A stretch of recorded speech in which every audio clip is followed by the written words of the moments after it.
Plus two ഫിസിക്സിലെ 6th chapter electromagnetic ഇൻഡക്ഷനാണ് നമ്മൾ പഠിച്ചുകൊണ്ടിരിക്കുന്നത്. കഴിഞ്ഞ ക്ലാസ്സിൽ നമ്മൾ സെൽഫ് ഇൻഡക്ഷൻ എന്താണെന്ന് പറഞ്ഞിരുന്നു. ഇത് നമ്മൾ മ്യൂച്വൽ ഇൻഡക്ഷനെ കുറിച്ചാണ് പഠിക്കുന്നത്. എന്താണ് മ്യൂച്വൽ ഇൻഡക്ഷൻ എന്ന് നമുക്ക് നോക്കാം.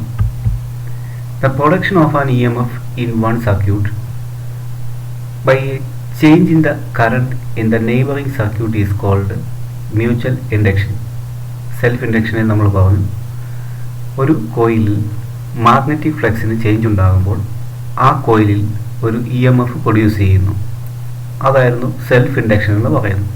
ഇവിടെ നമ്മൾ പറയുന്നു രണ്ട് കോയിലുകൾ അല്ലെങ്കിൽ രണ്ട് സർക്യൂട്ടുകൾ തൊട്ടടുത്തായി ഇരിക്കുന്നു. ഇതിലെ ആദ്യത്തെ സർക്യൂട്ടിലൂടെ ഉള്ള കറണ്ട് ഫ്ലോ മൂലം അതിൽ ഒരു മാഗ്നറ്റിക് ഫ്ലക്സ് പ്രൊഡ്യൂസ് ചെയ്യുന്നു. ഈ ഫ്ലക്സ് തൊട്ടടുത്തിരിക്കുന്ന സർക്യൂട്ടിൽ ഒരു ചേഞ്ച് വരുത്തുന്നു. മാഗ്നറ്റിക് ഫ്ലക്സിനുണ്ടാകുന്ന ചേഞ്ച് മൂലം തൊട്ടടുത്ത സർക്യൂട്ടിൽ ഒരു EMF പ്രൊഡ്യൂസ് ചെയ്യുന്നു. അപ്പോൾ സെൽഫ് ഇൻഡക്ഷനിൽ അതേ കോയിലിൽ തന്നെയാണ് EMF പ്രൊഡ്യൂസ് ചെയ്യുന്നതെങ്കിൽ ഇവിടെ നെയ്ബറിംഗ് കോയിലാണ് EMF പ്രൊഡ്യൂസ് ചെയ്യുന്നത്. ഇതാണ് തമ്മിലുള്ള വ്യത്യാസം. രണ്ട് കോയിലുകളുണ്ട്.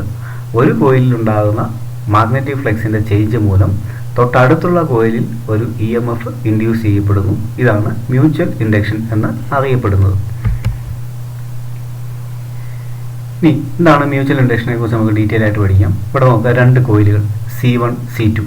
C1 എന്ന് പറയുന്ന പ്രൈമറി കോയിൽ എന്നും C2 എന്ന് പറയുന്നത് സെക്കൻഡറി കോയിൽ എന്നും അറിയപ്പെടുന്നു. ഇവിടെ C1ൽ നമ്മളൊരു കീയും അതുപോലെ തന്നെ ഒരു ബാറ്ററി അല്ലെങ്കിൽ ഒരു സെല്ല് കണക്ട് ചെയ്തിട്ടുണ്ട്. അതിൽ നിന്ന് നമുക്ക് എന്താണ് ഇലക്ട്രോമോട്ടീവ് ഫോഴ്സ് അല്ലെങ്കിൽ കറണ്ടിനെ ഈ സർക്യൂട്ടിലേക്ക് C1ലേക്ക് കടത്തിവിടാൻ വേണ്ടിയിട്ടാണ് നമ്മൾ പ്രൈമറി സർക്യൂട്ട് ഉപയോഗിക്കുന്നത്. ഇനി C1 എന്ന് പറയുന്ന പ്രൈമറി സർക്യൂട്ടിന് തൊട്ടടുത്തായി C2 എന്ന് പറയുന്ന മറ്റൊരു കോയിൽ ഇരിക്കുന്നു. C1 എന്ന് പറയുന്ന കോയിലിന് അടുത്തായി മറ്റൊരു കോയിൽ C2 വെച്ചിരിക്കുന്നു. ഈ C2 എന്ന് പറയുന്ന കോയിൽ ഒരു സെൻസിറ്റീവ് ആയിട്ടുള്ള ഒരു ഗാൽവനോമീറ്ററുമായിട്ട് കണക്ട് ചെയ്തിരിക്കുന്നു. അപ്പോൾ C1ൽ ഉണ്ടാകുന്ന കറണ്ട് ഫ്ലോ മൂലം അവിടെ എന്തുണ്ടാവും, ഒരു മാഗ്നറ്റിക് ഫ്ലക്സ് പ്രൊഡ്യൂസ് ചെയ്യും. ഈ മാഗ്നറ്റിക് ഫ്ലക്സുകൾ C1ൽ ഉണ്ടാകുന്ന മാഗ്നറ്റിക് ഫ്ലക്സ്, ഇപ്പോൾ നമ്മൾ പറഞ്ഞു മാഗ്നറ്റിക് ഫീൽഡ് ലൈൻസ് ഈ ഡയറക്ഷനിലായിരിക്കും അല്ലേ, മാഗ്നറ്റിക് ഫീൽഡ് ലൈൻസ് ഈ ഡയറക്ഷനിലായിരിക്കും വരുന്നത്. അപ്പോൾ ഈ മാഗ്നറ്റിക് ഫീൽഡ് ലൈൻസിൽ തന്നെയാണ് എന്തിരിക്കുന്നത്, C2 ഇരിക്കുന്നത്. അപ്പോൾ C1ൻ്റെ മാഗ്നറ്റിക് ഫ്ലക്സിലാണ് C2 ഇരിക്കുന്നത്. അപ്പോൾ ഇവിടെ ഉണ്ടാകുന്ന മാഗ്നറ്റിക് ഫ്ലക്സിൻ്റെ ചേഞ്ച് മൂലം C2ൽ ഒരു ഇൻഡ്യൂസ്ഡ് EMF പ്രൊഡ്യൂസ് ചെയ്യപ്പെടുന്നു. അത് നമുക്ക് ഈ ഗാൽവനോമീറ്റർ ഉപയോഗിച്ച് നമുക്ക് ഡിറ്റക്ട് ചെയ്യാൻ സാധിക്കും. Let phi be the magnetic flux linked with the coil C2 due to the current I flowing through the C1. I എന്ന് പറയുന്ന കറണ്ട് C1ലൂടെ ഫ്ലോ ചെയ്യുന്നത് മൂലം മാഗ്നറ്റിക് ഫ്ലക്സ് ഉണ്ടാകുന്നു. ഈ മാഗ്നറ്റിക് ഫ്ലക്സ് C2വുമായിട്ട് ലിങ്ക് ചെയ്തിരിക്കുന്ന മാഗ്നറ്റിക് ഫ്ലക്സ് ആയിരിക്കും ഫൈ എന്ന് പറയുന്നത്.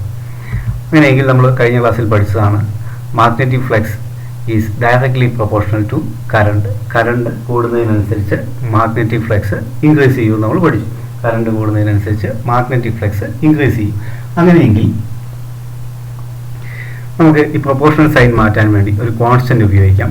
M എന്ന് പറയുന്ന ഒരു കോൺസ്റ്റന്റ് ആണ് നമ്മളിവിടെ ഉപയോഗിച്ചിരിക്കുന്നത്. അപ്പോൾ നമുക്കിങ്ങനെ കിട്ടും, magnetic flux phi is equal to M into I, a constant into current നമുക്ക് ലഭിക്കും.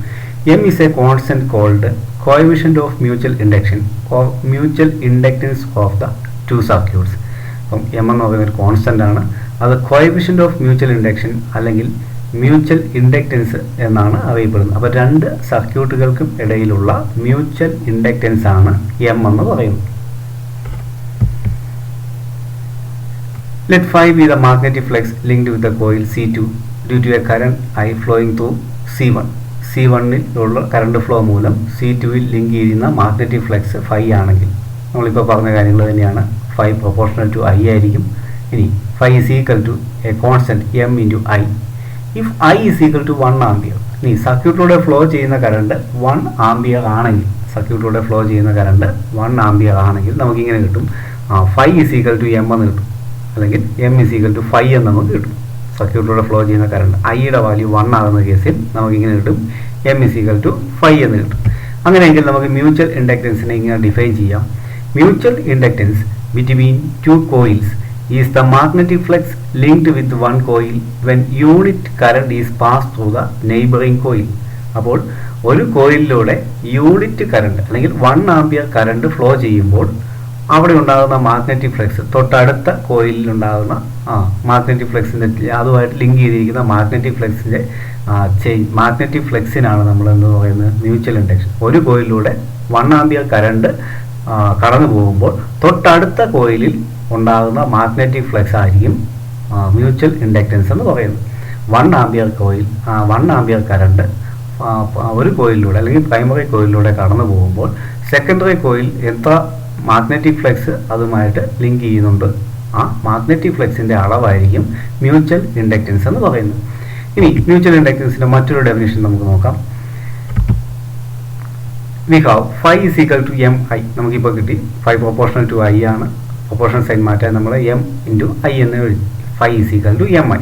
ഇനി നമ്മൾ പഠിച്ചിട്ടുണ്ട് ലെൻസ് ലോ അനുസരിച്ച് induced EMF E is equal to minus d∅ by dt. നമ്മൾ പഠിച്ചതാണ് ഇലക്ട്രോ മാഗ്നറ്റിക് ഇൻഡക്ഷൻ്റെ അകത്ത് നമ്മൾ പറഞ്ഞു ലോസ് ഓഫ് ഇലക്ട്രോ മാഗ്നറ്റിക് ഇൻഡക്ഷനിലെ induced EMF E is equal to minus d∅ by dt എന്ന് നമ്മൾ പഠിച്ചിട്ടുണ്ട്. അങ്ങനെയെങ്കിൽ ഇവിടെ നമുക്ക് നോക്കാം, ഇവിടെ I എന്ന് പറയുന്നത് അതായത് ഫൈക്ക് പകരമായിട്ട് ഇവിടെ d∅ by dt എന്നുണ്ട്, ഇവിടെ ഫൈക്ക് പകരമായിട്ട് നമ്മൾ mi എന്ന് കൊടുക്കുകയാണ്. ഇനി ഇവിടെ നോക്കുക, ഇവിടെ ചേഞ്ച് ഉണ്ടാകുന്നത് മ്യൂച്വൽ ഇൻഡക്റ്റൻസ് എന്ന് പറയുന്നത് ഒരു കോൺസ്റ്റന്റ് ആണ്. ചേഞ്ച് ഉണ്ടാകുന്നത് എന്താണ്? കറണ്ടിന് മാത്രമേ ചേഞ്ച് ഉണ്ടാകുന്നുള്ളൂ. നമ്മൾ പറഞ്ഞു സ്വിച്ച് ഓൺ ആക്കുന്ന സമയത്ത് എന്താണ്, കറണ്ട് 0യിൽ നിന്ന് ഒരു മാക്സിമത്തിലേക്ക് എത്തും, സ്വിച്ച് ഓഫ് ചെയ്യുന്ന സമയത്ത് മാക്സിമത്തിൽ നിന്ന് 0യിലേക്ക് എത്തുന്നു. അപ്പോൾ കറണ്ടിനാണ് ഇവിടെ ചേഞ്ച് ഉണ്ടാകുന്നത്. സ്വിച്ച് അല്ലെങ്കിൽ നമ്മൾ കീ ഓൺ ആക്കുന്ന സമയത്തും ഓഫ് ചെയ്യുന്ന സമയത്തും എന്താണ്, കറണ്ടിന് വേരിയേഷൻ സംഭവിക്കുന്നുണ്ട്. അപ്പോൾ ഇവിടെ എം എന്ന് പറയുന്ന ഒരു കോൺസ്റ്റന്റ് ആണ്, വേരിയബിൾ എന്ന് പറയുന്നത് കറണ്ട് ആണ്. അങ്ങനെയെങ്കിൽ നമുക്ക് ഈ equation sigma is equal to minus d∅ by dt എന്നുള്ളതിനെ sigma is equal to minus M into di by dt, rate of change of current, കറണ്ടിനുണ്ടാകുന്ന rate of change. Sigma E is equal to minus M into di by dt നമുക്ക് കിട്ടും. Induced EMF E is equal to minus M into di by dt. If di by dt is equal to 1, rate of change of current എന്ന് പറയുന്നത് 1 ampere ആണെന്ന് വിചാരിക്കുക. കറണ്ടിനുണ്ടാകുന്ന rate of change എന്ന് പറയുന്നത് 1 ampere ആണെങ്കിൽ നമുക്ക് ഇക്വേഷൻ ഇങ്ങനെ കിട്ടും. E is equal to sigma നമുക്ക് E is equal to m എന്ന് കിട്ടും. Induced EMF E is equal to m അല്ലെങ്കിൽ m is equal to നമുക്ക് E എന്ന് ഇൻഡ്യൂസ്ഡ് EMF എന്ന് പറയാം. ഇൻഡ്യൂസ്ഡ് EMF എന്തിന് ഈക്വൽ ആണ്? മ്യൂച്വൽ ഇൻഡക്റ്റൻസിന് ഈക്വൽ ആണ്. എപ്പോഴാണ്? സർക്യൂട്ടിലൂടെ 1 ആംപിയർ കറണ്ട് ഫ്ലോ ചെയ്യുന്നത് അല്ലെങ്കിൽ സർക്യൂട്ടിലുണ്ടാകുന്ന rate of change of current എന്ന് പറയുന്നത് 1 ആംപിയർ ആണെങ്കിൽ അപ്പോഴുള്ള മ്യൂച്വൽ ഇൻഡക്റ്റൻസ് എന്തായിരിക്കും? ഇൻഡ്യൂസ്ഡ് EMFന് തുല്യമായിരിക്കും. അതായത് 1 ആംപിയർ കറണ്ട് സർക്യൂട്ടിലൂടെ ഫ്ലോ ചെയ്യുമ്പോൾ സെക്കൻഡറി കോയിലിൽ ഉണ്ടാകുന്ന ഇൻഡ്യൂസ്ഡ് EMF ആയിരിക്കും അതിൻ്റെ മ്യൂച്വൽ ഇൻഡക്റ്റൻസ് എന്ന് പറയുന്നത്.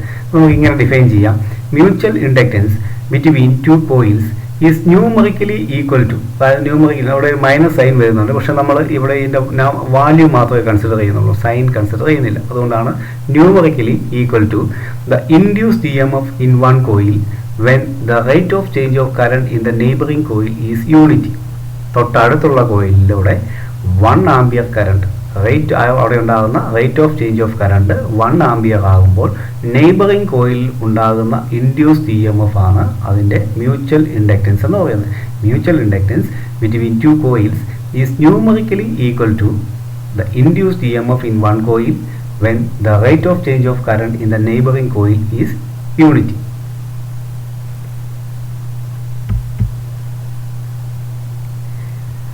കഴിഞ്ഞ ക്ലാസ്സിൽ നമ്മൾ പറഞ്ഞതാണ് സെൽഫ് ഇൻഡക്റ്റൻസിൻ്റെ യൂണിറ്റ് ഹെൻറി ആണെന്ന് പറഞ്ഞു, അല്ലെങ്കിൽ വെബർ പെർ ആംപിയർ. അതേ യൂണിറ്റ് തന്നെയാണ് മ്യൂച്വൽ ഇൻഡക്റ്റൻസിനും ഉള്ളത്.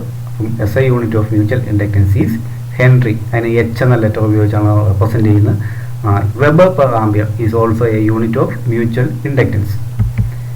Mutual inductance is a scalar quantity. Mutual inductance scalar ക്വാണ്ടിറ്റിയാണ്. സെൽഫ് ഇൻഡക്റ്റൻസും സ്കെയിലാർ ക്വാണ്ടിറ്റി ആയിരുന്നു.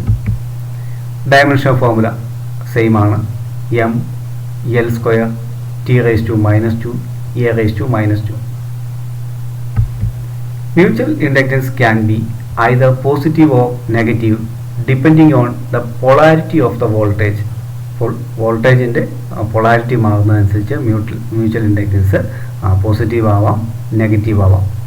അപ്പോൾ ഇന്നത്തെ ക്ലാസ്സിൽ നമ്മൾ പറഞ്ഞത് എന്താണ് മ്യൂച്വൽ ഇൻഡക്ഷൻ എന്ന് പറഞ്ഞു, അതുപോലെ തന്നെ മ്യൂച്വൽ ഇൻഡക്റ്റൻസ് എന്താണെന്ന് പറഞ്ഞു, മ്യൂച്വൽ ഇൻഡക്റ്റൻസിൻ്റെ 2 ഡെഫിനിഷൻസ് പറഞ്ഞു, മ്യൂച്വൽ ഇൻഡക്റ്റൻസിൻ്റെ ചില പ്രോപ്പർട്ടീസ്. ഇത്രയും കാര്യങ്ങളാണ് നമ്മൾ ഈ ക്ലാസ്സിൽ പറഞ്ഞത്. ക്ലാസ് എല്ലാവർക്കും മനസ്സിലായി കാണുമെന്ന് വിചാരിക്കുന്നു. ഇതിന് തൊട്ട് മുമ്പുള്ള ടോപ്പിക്കുകൾ നിങ്ങൾ കവർ ചെയ്തിട്ടില്ലെന്നുണ്ടെങ്കിൽ ഈ ടോപ്പിക്കുകൾ മനസ്സിലാകാൻ പ്രയാസമാണ്. ആ വീഡിയോയുടെ ലിങ്കുകൾ ഡിസ്ക്രിപ്ഷൻ ബോക്സിൽ തന്നിട്ടുണ്ട്. അപ്പോൾ ദയവായി ആ ക്ലാസ്സുകൾ അറ്റൻഡ് ചെയ്തതിന് ശേഷം മാത്രം ഇത് കണ്ടാലേ കാര്യങ്ങൾ കൂടുതൽ ക്ലിയർ ആവുകയുള്ളൂ. Thank you.